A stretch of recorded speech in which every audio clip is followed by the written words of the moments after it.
What's up, guys? It's MB Boxing. I just finished up watching Florian Marku versus Dylan Moran, and this was a 10-rounder in the welterweight division, and this fight was Saturday, September 2nd from the Manchester Arena in Manchester, England, and this fight was broadcasted on ESPN Plus in the US and on Sky Sports in the UK.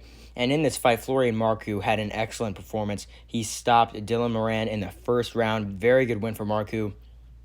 He now improves to, I believe, 14-0 or 15-0, something like that, but he's still undefeated as a professional fighter in the boxing ring. He had a very good, I believe, background in kickboxing and MMA as well.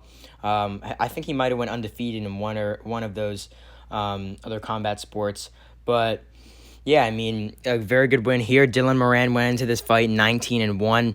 He got stopped prior, but I mean, Dylan Moran was talking a lot of trash leading up to this fight, and Florian Marku stopped him and won.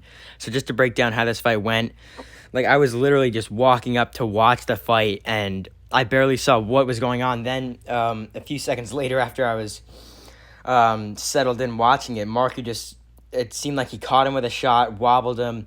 Moran went back to the ropes, was trailing backwards, was on the ropes. Marku was unleashing shots, and he started throwing combinations on Moran, and Moran sort of slumped over a bit and looked like he was almost out on his feet, and the referee stepped in and stopped the fight. It was a good stoppage and a very good win overall for Florian Marku. Still undefeated, getting another stoppage win on his resume. So this goes into the question, what is next for him? A very good win here on a very high-profile card. So yeah, for Florian Marku, I mean, he had a decent win over Chris Jenkins, had a good win over Rylan Charlton, had some decent wins in his career. He had a tough win in his home country of Albania against, I believe it was Miguel Parra, unless I'm saying the wrong name, but it was a very tough Mexican fighter, and that was a very close fight. But for Florian Marku, I think he could just really fight around that same level of Chris Jenkins and that Mexican fighter he fought in Albania, someone around that level before maybe stepping up a bit more. Because I'm going to be honest, I don't necessarily think he's world-class, super elite fighter, but I think he's a very solid fighter that could definitely give a few guys a test if he's having the right day. Because sometimes Marku has off days, and sometimes he looks amazing. Here, he looked very, very good.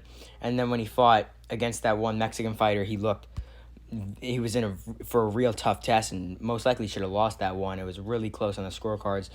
Could have went either way. But as for Dylan Moran here, losing here for the second time in his career, second time by stoppage.